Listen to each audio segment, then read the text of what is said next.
It is with great honor that I may now introduce to you our first speaker, Dr. Sridhar Kalyan Sundaram.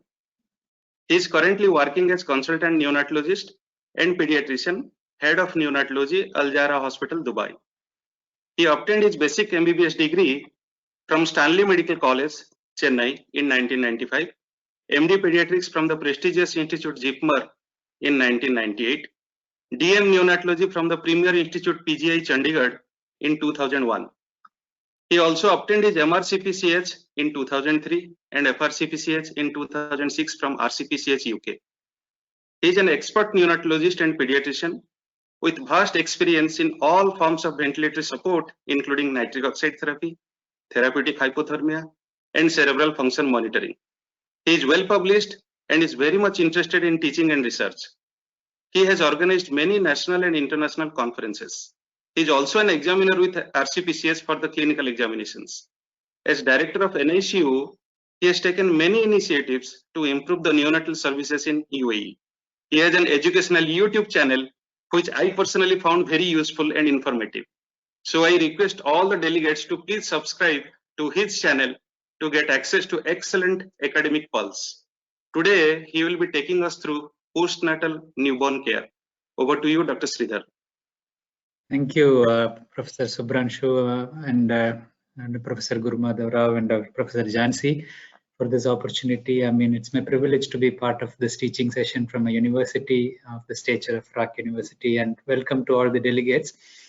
Obviously, this is mainly aimed at medical students and pediatric trainees, so it will be at a basic level. I hope it's useful to you. And if there's a lot to cover, I may go through a bit fast because we have about 35 minutes plus 5 minutes for questions, if I understand right. So we will review the common postnatal problems that we face in the normal newborn babies.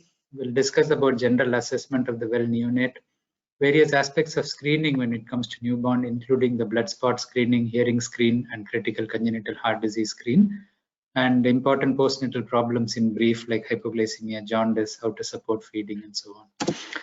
So when it comes to peripartum care and around the time of delivery, when we go to assess the baby, we need to review the risk factors that might put the baby at special risk.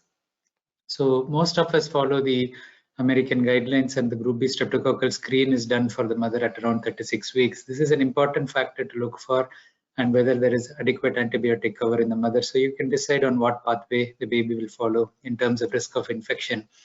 We also have the antenatal maternal screening bloods. Most of them are looked for infections like hepatitis B, HIV, syphilis, rubella status, and so on. Hepatitis B is very important because if the mother is hepatitis B antigen positive, we have to consider both the immunoglobulin and Hep B immunoglobulin as well as the vaccine for the baby. So this should not be missed. The scan, I mean the ultrasound during the pregnancies, or maybe findings on the ultrasound which raised concern and the parents may not come out with it unless you ask for it. You may have to review the obstetric notes, especially if the mother has booked in another hospital, you may have to ask for the results. So we have antenatal renal problems that are picked up. We may have ventriculomegaly in the brain, or we may have a small corpus callosum or other abnormalities that are seen. So we need that both to know what plan we need to make for the further management, as well as to reassure the parents if it was something benign like an echogenic bowel. When the baby comes out normal and is passing stools, you don't need to worry about that. The diabetes status, we will discuss about the hypoglycemia risk factors as well, and that's one of the key things. The in utero growth profile, especially in the severe growth restricted babies, again from blood sugar monitoring, temperature care, and other additional support that the baby might need.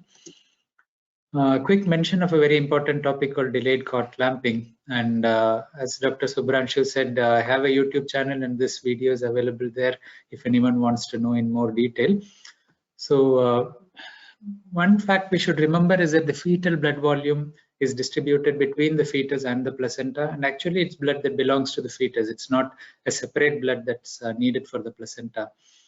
Delaying cord clamping for 30 to 180 seconds improves the blood volume by 40 to 50 ml, which is a huge volume when you think that the baby is 2.5 to 3 kilos, and if they have 80 ml per kilo, the term baby will have 240 to 50 ml, and 40 to 50 ml of that, or 20 to 60% can be in the placental circulation at any given time.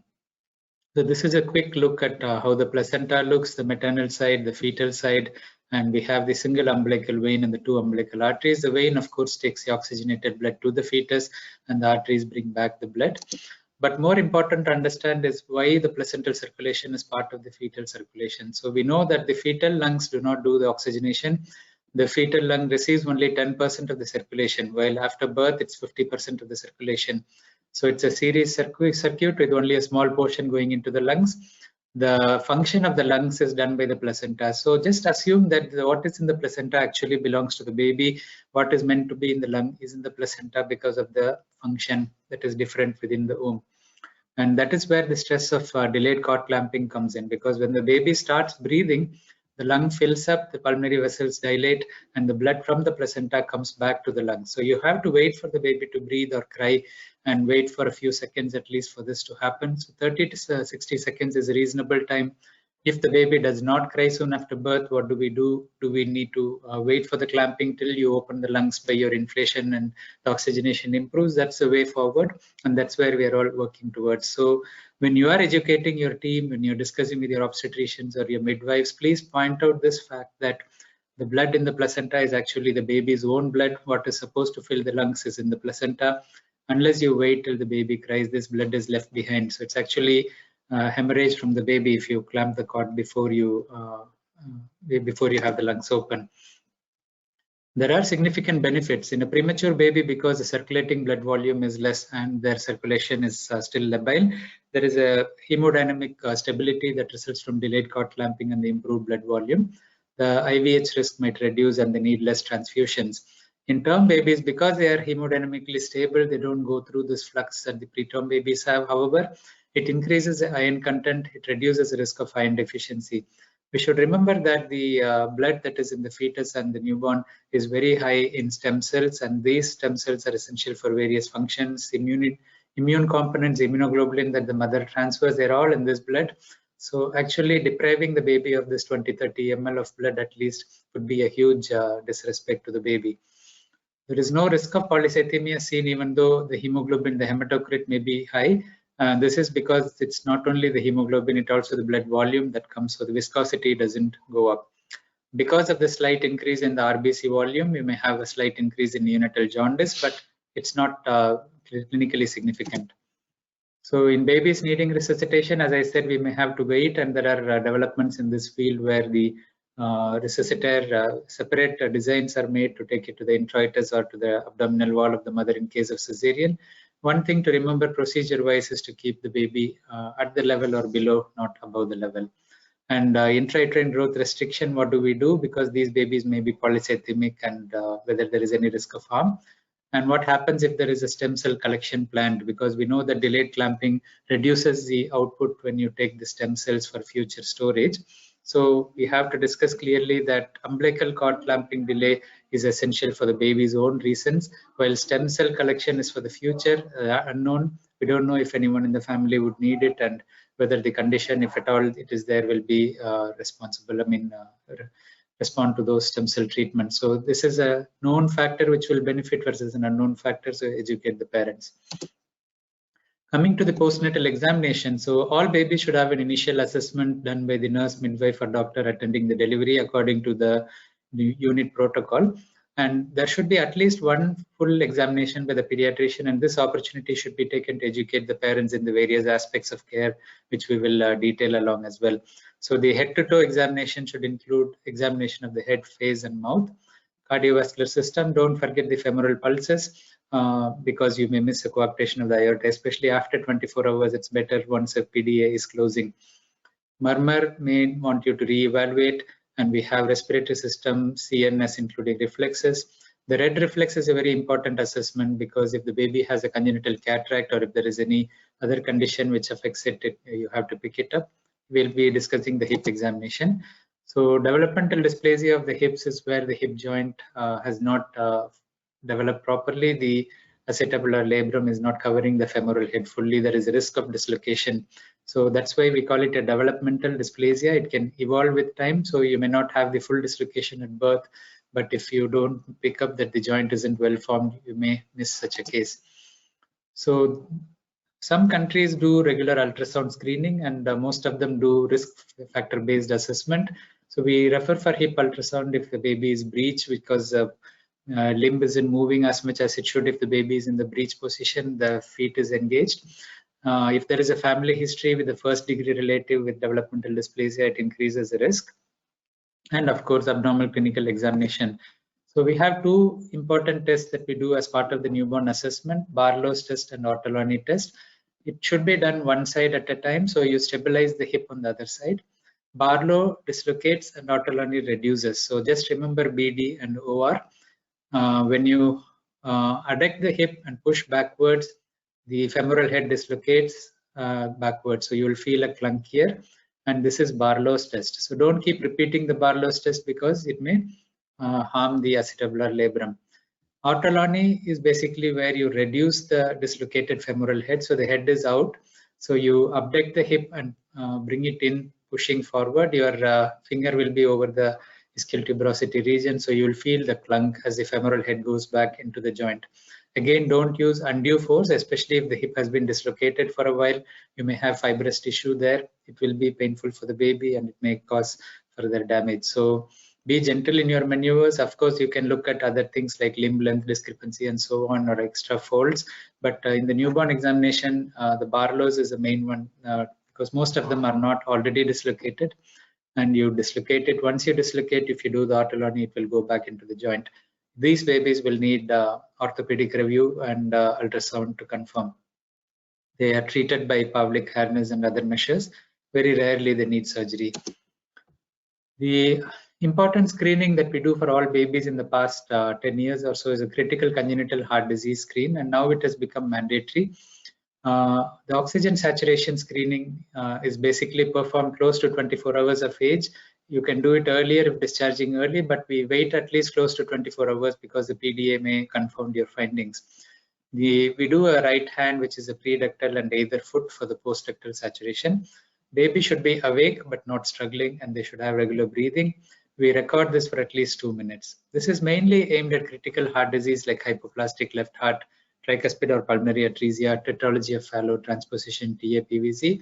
But remember that saturation may be low in lung conditions. Babies are in the transitional stage.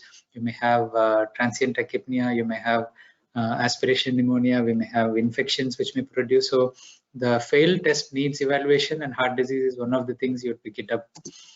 So this is again to reiterate the timing and how the screen is done.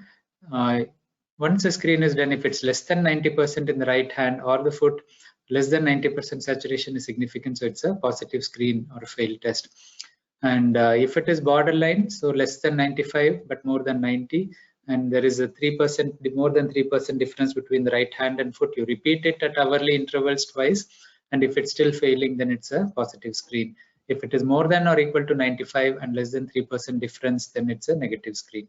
So basically you're looking for these findings, and what happens if there is a positive screen, the pediatrician will review the baby. You may need monitoring the NICU, and we will probably need a echocardiography by the cardiologist. So this is the same thing as I mentioned.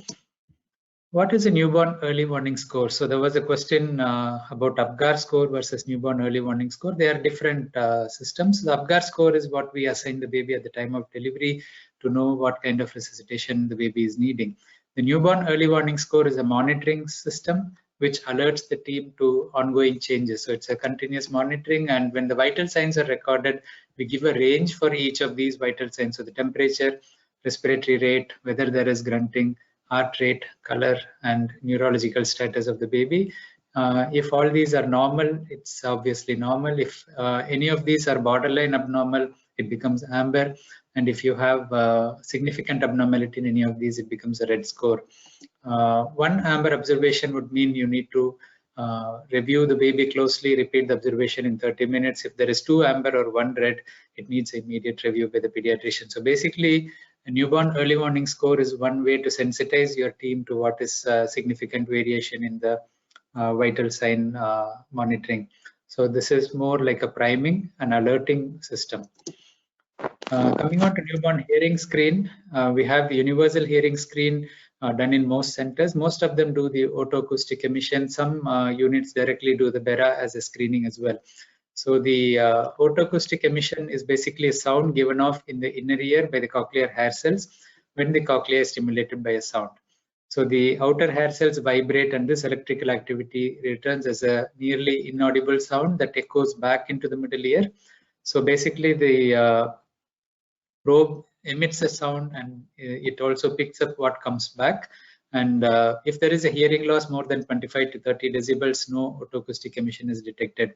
But remember that the sound click that is given should reach the inner ear for it to be effective. So in the presence of a blockage in the outer ear canal due to cerumen, or there is a presence of middle ear fluid or damage to the outer hair cells, any of these could affect the otoacoustic emission. So if you have a failed otoacoustic emission, normally we repeat it after 2 weeks because this fluid would then clear. And if it still fails, then we go for the brainstem auditory evoked response, which is based on electrical activity in the brainstem and the brain. So this is the simple tool by which it is done. The baby needs to be sleeping ideally for it, or very cooperative like this baby is. So that's one of the main problems. BERA as well, baby needs to be fairly cooperative. The blood spot screening, again, there is a video on that in my channel. You can review that. This is a process of testing newborn babies for treatable genetic, endocrinologic, metabolic, and hematologic diseases. And there is a battery of tests based on filter paper spots. So the labs are able to do almost 30 to 40 tests at a reasonable cost, mainly because it's done on a screening principle. So if you have 100 spots which are fed into the machine at the same time, you don't rerun any of it specifically if everything is negative. If any one test comes positive, then you rerun those 100. And because most of these are not common conditions, you manage to do only a few at a time. And this is usually performed between 3 to 5 days. It shouldn't be done ideally before 36 hours of age, because there may be the initial TSH surge, which may result in a false positive TSH result. Practically speaking, in the past 8 years, we have been doing around 36 hours onwards, and we have not faced false positive TSH. It may need repeating in the preterm babies and babies not on feeds. You may have to do it around day 3 to 5 in those babies, even if they are not on feed, so you don't miss out any serious problems. But because the amino acid, organic acid disorders, and so on will not be reliable unless the baby is on full feeds, you have to repeat it before the baby goes home. And you should also remember to take a sample prior to blood transfusion if the baby requires one in the early stages. In a premature baby, repeat around term gestation, as I mentioned. So we have various tests: the thyroid, the TSH is done, PKU, galactosemia, cystic fibrosis, G6PD deficiency, 17-hydroxyprogesterone, hemoglobinopathies. Thalassemias are not picked up, but alpha thalassemia and hemoglobin variants are picked up. We have MCAD and organic acidemia is also done. Amino acid disorders are done as well. So we should have a system to take the sample on time. We should have a system to report back the results and informing the parents. So there is no point sending the test unless you have a reliable system which brings the results back to you and action is taken appropriately. Especially an abnormal TSH requires urgent action to confirm the diagnosis and treat. 17-hydroxyprogesterone levels are higher in preterm babies, and if your lab is doing the enzyme levels, some of them do the galactose 1-phosphate levels. So if you are doing the enzyme levels, then the Duart variant may be picked up, which is just a normal variant, but the enzyme levels are 10 to 25% of normal. So this may false trigger the galactosemia screen. Most of these babies can continue to be breastfed. Coming on to cord care, we don't recommend routine use of alcohol wipes or antibiotic powders or creams. Avoid covering the cord with nappy, fold nappy below the cord. Colonization with aerobe supports drying and separation of the cord. And so these measures, powder, antibiotic powder, or frequent cleaning avoids these. For the same reason, if a baby needs antibiotics during the initial stay for any reason, it may delay the separation of the cord. During the separation process, you would see it lifting off from here, and at that stage, if it's sticky, you can use alcohol swab or wet cotton to clean that area, but otherwise you don't need any antiseptics. The developing countries, depending on the situation, the population you cater to, you may adapt your advice. And some studies in developing countries have shown lower risk of infection with the use of antibiotic application, but you have to individualize. Even in developing countries, in the urban areas, you probably don't need. In the rural areas where parent education may be an issue, you may consider alcohol swabs to clean.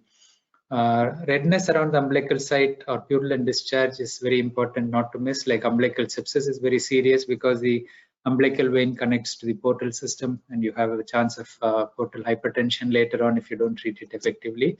So if you see significant redness all around or a pus discharge from the umbilicus, it needs admission and IV treatment. Umbilical granuloma is a benign finding after the umbilical cord falls off. It's part of the healing tissue which persists. Most of the time cleaning and monitoring should be enough. Sometimes even common salt application may shrink it by the desiccant effect. Rarely we need to do silver nitrate cautery for such cases. So if it is pink and bulging out, you may consider umbilical polyp, which is basically an adenoma or a protrusion of the vitellointestinal duct which is persisting. This is not very common. However, if you think it's a granuloma but it's quite red, better to get a surgical opinion rather than doing a cautery on a tissue which is not supposed to be cauterized. Eye care again is an important part. Mild sticky eyes and congestion are normal in the first 2 to 3 days. When the baby is descending down the path, you see that there is congestion. So the congestion leads to watering. Because of the head down position, the venous congestion happens. So you get a blocked nose, you get sticky eyes, which are quite normal. Most of them are not infection. Some countries use erythromycin eye ointment for prophylaxis against gonococcal or chlamydial infection. We don't routinely use that. Ophthalmic neonatorum is not common, but we have to watch, and early diagnosis and treatment is essential. So this is a very severe case where there is pus discharge. I've seen cases where it keeps pouring out pus. We have to give intravenous treatment in such cases and also frequent antibiotic instillation in the eyes for the first 2 to 3 days. Once it improves, the visual outcome is usually good. Another common problem is the nasolacrimal duct obstruction. So we have the tears produced in the lacrimal gland and it comes out to the lacrimal punctum. The tear ducts take it to the nasolacrimal duct, which opens into the nose. Because the nose is congested in babies, the nasolacrimal duct is partly blocked in many babies. So if it is no infection, but it is just a mild discharge and stickiness, remember that mucus, when it stays for some time, it becomes sticky. So just stickiness doesn't mean infection. So we may have to press on this, massage the inner punctum to clear the obstruction. So vitamin K prophylaxis is also a routine thing in babies. We aim to prevent early and late hemorrhagic disease of the newborn. There is poor placental transfer of the vitamin K and the breast milk content is low as well. The function of vitamin K, all of you might be remembering that it's needed for the gamma carboxylation of glutamate residues in factors 2, 7, 9, 10. It's also needed for protein C and protein S. If this gamma carboxylation doesn't happen, they stay inactive. The protein is produced, but it's not activated. The incidence is variable, 0.1 to 0.5% for live births for early and 1 in 15,000 for late. But we are worried about late because it may cause bleed in the brain. It may cause permanent neurological damage. Maternal medications which accelerate the liver metabolism, like anticonvulsants, anti-tuberculous drugs, and warfarin, they produce an accelerated form of vitamin K deficiency and bleeding. So the intramuscular route is preferred because it has a depot effect. Because it's a fat-soluble vitamin, it stays in the muscle and absorbs over time. So it prevents both early and late hemorrhagic disease if you give it intramuscular. The dose is 1 milligram in term babies, 0.4 milligram per kilo in preterm babies. In the preterm babies admitted to the NICU as well, if the muscle bulk allows, it's better to give the intramuscular dose for the first dose. If you don't manage to give intramuscular, you may need to repeat a weekly IV dose till you are able to give an IM dose. The oral route needs repeated dosing because of the lack of the depot effect, and 2 milligram per dose can be used. We prefer 0, 7, and 28 days, which safely avoids late hemorrhagic disease. But the parent should be educated to give it on time. There is a correlation with G6PD deficiency and a possible risk because it's one of the oxidants. However, studies have not shown increased hemolysis in G6PD deficient red cells. Unless there is a family history, we may not realize that as well because it's given before we get any newborn screen result. I wouldn't hold back because there is a family history as well. Coming on to hypoglycemia risk. So we have risk factors: large for gestational age or small for gestational age babies, infant of diabetic mothers, maternal medications, premature babies, and symptomatic babies, of course, are to be considered as serious risk factors. There is no routine blood glucose check for well babies with no risk factors because there is a physiologic nadir in all babies by 1.5 to 3 hours of age if you monitor, unnecessarily you will unnecessarily treat many babies. Well, babies can cope with the stores they have in their body. They have ketone bodies which you can utilize as alternative fuel, so you don't need to worry about them. In babies with risk factors, ensure early breastfeeds. Try to get the feed in before you test the sugar, and you continue monitoring. If at all the sugar is low, you have a pathway for that. I had a talk yesterday which I'll be uploading on my channel on neonatal hypoglycemia. If you need more information, you can look through that as well. Neonatal jaundice is very important as well. It's an important factor in determining the timing of discharge and follow-up. So I mentioned hemorrhagic disease, I mentioned neonatal jaundice and hypoglycemia. All three are conditions where you may inadvertently cause brain injury if you don't have proper follow-up plan. Each unit should have a clear-cut guideline to ensure the best practice.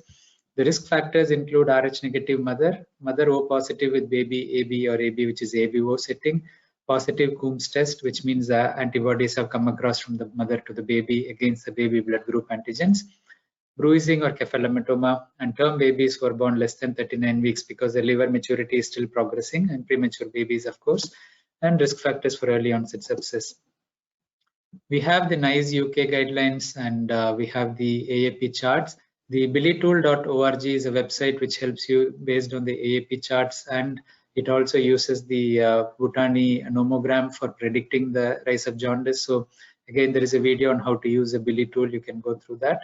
The conversion factor for micromole and milligrams is important for you to know as well. So the main thing is to monitor the bilirubin and follow the treatment guidelines. High-risk babies need close monitoring. Encourage exclusive breastfeeding as far as possible and keep the parents informed. In terms of feeding, we should encourage breastfeeding. Nothing beats breastfeeding.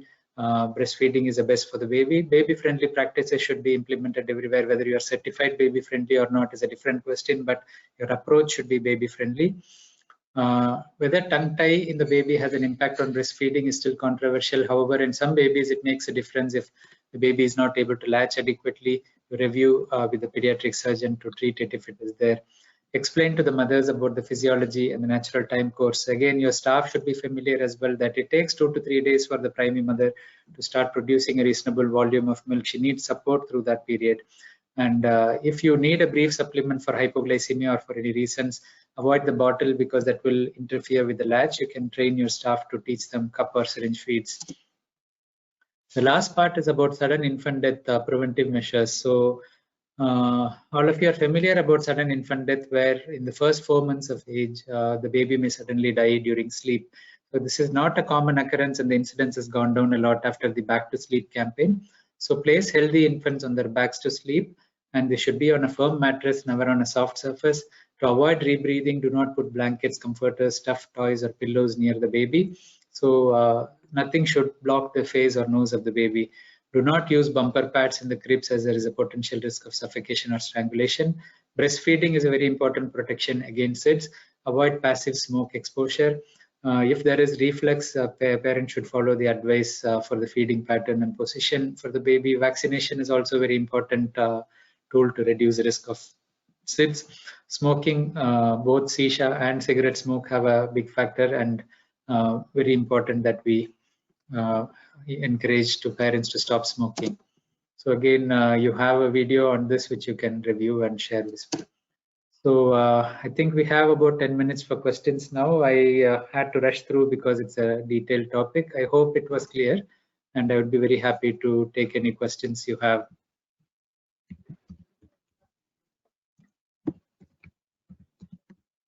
Thank you, Dr. Sridhar, for a very lucid and comprehensive presentation with clear-cut take-home messages.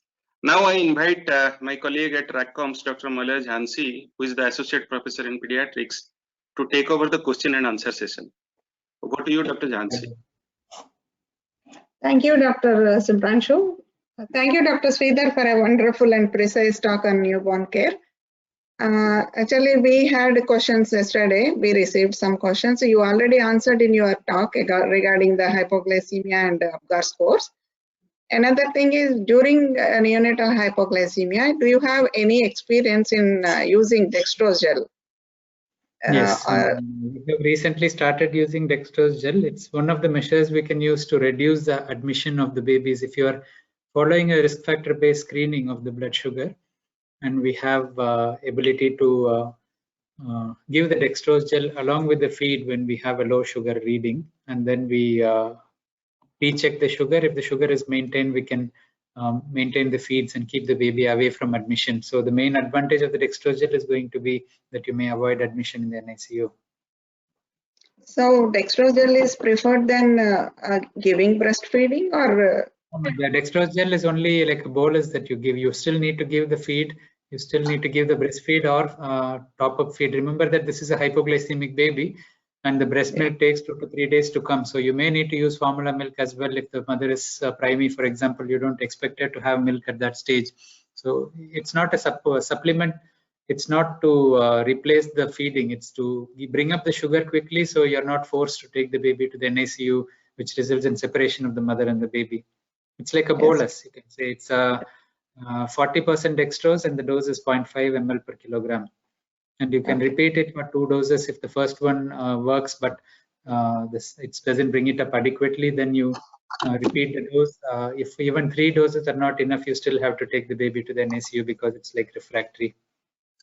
But you have to feed the baby. That alone is not the answer, because it's just a quick dose and you need to maintain it. Okay, thank you, doctor. Another practical thing is, because in a hypoglycemic baby, there are repeated heel pricks are required for blood sugar estimation.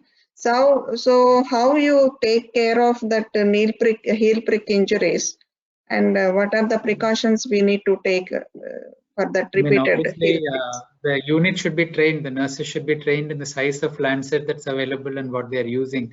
If it's just a blood sugar they are using, the lancet shouldn't be a broad and deep one, because you have a full-term baby's lancet which is fairly deep, and for doing a blood sugar even in a term baby, a small lancet, the preterm one, may be adequate.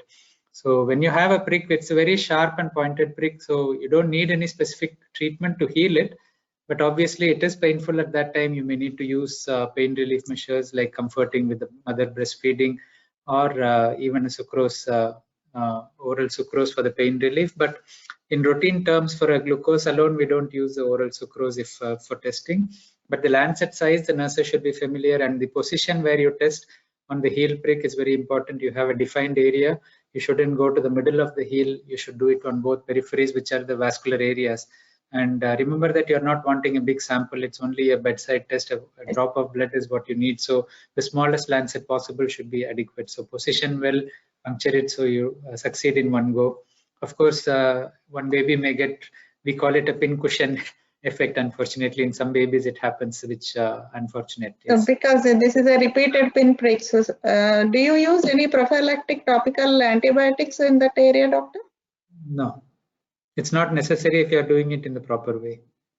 Yeah. Okay, thank you. So what are the protocol used in your setup to alleviate pain in the newborns while doing different procedures? Yes, a very good question. I mean, obviously, awareness of pain is one thing. So most of the JCI accreditation, most units now have pain scoring incorporated into their system. So people are aware of the need to monitor pain, because you should be aware first to consider treating. For babies, obviously, they are aware of pain from an early stage. Even preterm babies are aware of pain. So developmental friendly care is important. It's not just pain, it's also frequent stimulation, which can disturb the baby. If you think a procedure is painful, you have to categorize the degree of pain. And then either you can use comforting measures, swaddling, the mother staying with the baby, and either breastfeeding or cuddling the baby with the pacifier is a good way as well. If the procedure is a point pain, you may consider using oral sucrose. It's different from the dextrose gel we discussed. This is 22 to 23% sucrose, and you just use a very small dose of it. You can repeat it if needed 2 or 3 times.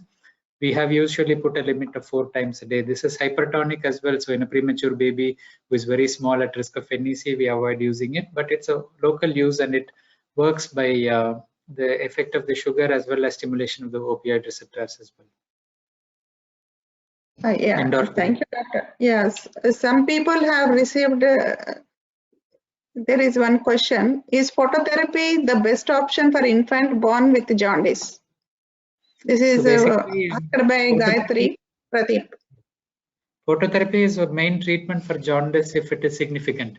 So we have a clear guideline on monitoring the bilirubin when you repeat the bilirubin sample, and you have charts according to the gestational age, you have chart according to the age of the baby. So you plot the level you get. If it is a skin test you have done, you may need to do a blood test to confirm the result before you start phototherapy, because phototherapy, even though it's a safe treatment, you're still disrupting the mother-child bonding, you're disrupting the feeding. Even if the mother is in the room with the baby, it's not the natural ambience you get. So don't start phototherapy unless it's essential. And the treatment wise, I mean, it's one of the treatments. Obviously, feeding support is important as well, because dehydration increases the jaundice. And we don't want to do a more serious treatment like exchange transfusion. Sometimes in RHIS immunization, we have immunoglobulin treatment, and that is also very rarely done. So phototherapy, if you ask, is the main treatment? Yes, it is the main treatment. You treat it when it is needed, and it acts by conversion of the bilirubin to a more isomerized form, which can be more easily excreted. Even though the liver isn't mature, it can use alternative pathways to excrete it. Yeah, Suleha is asking, what is the role of sunlight instead of phototherapy? Sunlight is not instead of phototherapy. So that's the key thing. I mean, obviously people will argue that sunlight was the reason phototherapy was discovered. So sunlight should have some effect. So I'm not talking about whether sunlight is effective or not, but we shouldn't distract from the fact that if it is significant jaundice, sunlight is not enough. So if parents want to show in the sunlight for a simple physiologic jaundice, it's fine. It doesn't do any harm. And for phototherapy, I mean, for the effect of the sunlight on, it's a visible light. So the glass, the UV filters do not block it. You can do it indoors as well. But it is not recommended as a treatment for phototherapy. It should not distract you from bringing the baby for a timely review, so you don't miss the jaundice going up. So that's one of the main things. If you say you can use sunlight, don't say it's a treatment. Just say you can do it, but baby has to come to my follow-up at this time, because it's not the treatment. If the baby has significant jaundice, you still have to treat it with phototherapy. If you are telling about sunlight, make sure they understand it doesn't do much. It can be done, but it doesn't stop your monitoring the baby. Yes, Dr. Sridhar, thank you so much. But here I wanted your comments on the harmful traditional practices prevalent in UAE in relation to the postnatal care. So you have come across any such issues? I mean, we have cultural issues everywhere. I mean, not just in the UAE. Of course, families, the grandmothers follow the babies as well. So sometimes they may bring cultural practices. I should confess that I mentioned about the salt application in the belly button when you have a granuloma. That's a grandmother's treatment which actually works, and the NHS has adapted it now. So that's one of the treatments that has taken for the benefit. But harmful wise, honey instillation is one thing I would point out. Because in the first year of life, infant botulism risk is there if honey is ingested by the baby. Yeah. So some of us have a cultural practice of keeping honey in the tongue. And when parents ask, I say, keep it for the sake of keeping it without the baby ingesting it. I mean, so that is one practice. Some harmful cord practices are still there. Some people call massage ladies who do vigorous twisting of the baby's joints and things like that. So that doesn't have any benefit. If you want simple massage for this emotional bonding and the experience, multisensorial stimulation for the baby, please do it, but don't do any vigorous stretching of the baby. Again, if the baby has a neonatal mastitis, there is a common practice to squeeze on it, which shouldn't be done. You may have the increased risk of infection. Regarding putting some coin covering the belly button so it doesn't bulge out, an umbilical hernia is a benign thing. I mean, it's a physiologic process in the healing stage, and it bulges for the first 6 months, it goes away on its own, it doesn't need treatment. But before the cord heals, if the stump is covered, it may lead to anaerobic infection inside, and that's not a practice I would encourage. For treating something which doesn't matter, you're bringing in something which might complicate. So these are some common things I've noticed. Of course, in India, I have seen mothers giving fresh cow's milk. Again, it shouldn't be done. Yeah. I've seen some mothers on the corridors of Jipmer giving tea for the baby, which obviously shouldn't be done either. So. Another question from Suleha. She's asking, can we freeze mother milk and use it? Of course. I mean, there are clear guidelines for expressing and storing, and that is, if a mother is working, it becomes essential. So the main decision to make is whether she wants to use it in the next day or two, in which case she can refrigerate it. She can take it out and use it immediately. She can't re-refrigerate it.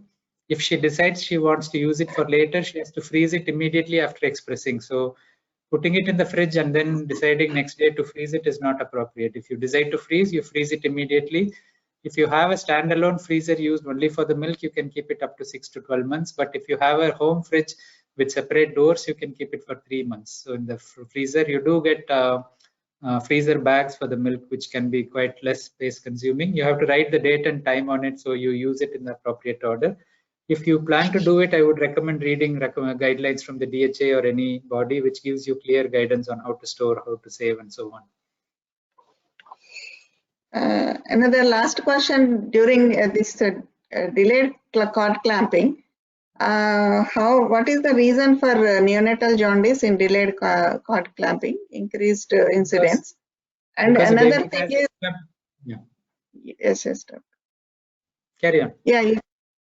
Yeah, another thing is when there is a delayed cord clamping, what is the resistance from obstetricians?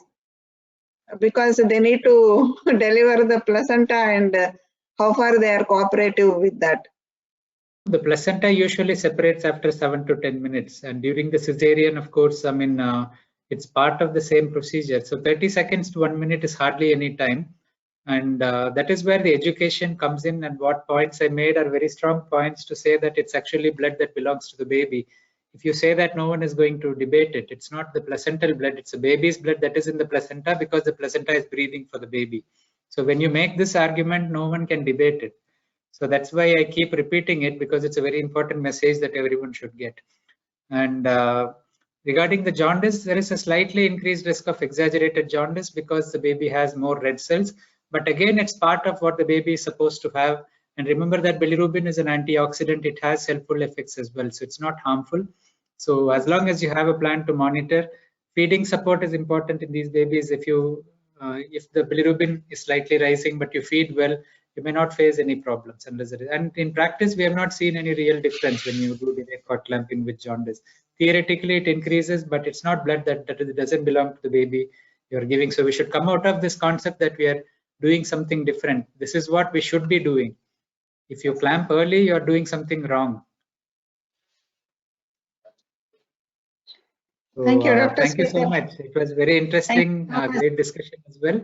And thank you for inviting me. Really enjoyed it. Thank you. We also enjoyed it. Thank you, Dr. Sridhar. Thank you, Dr. Sridhar. That was wonderfully done. Thank you.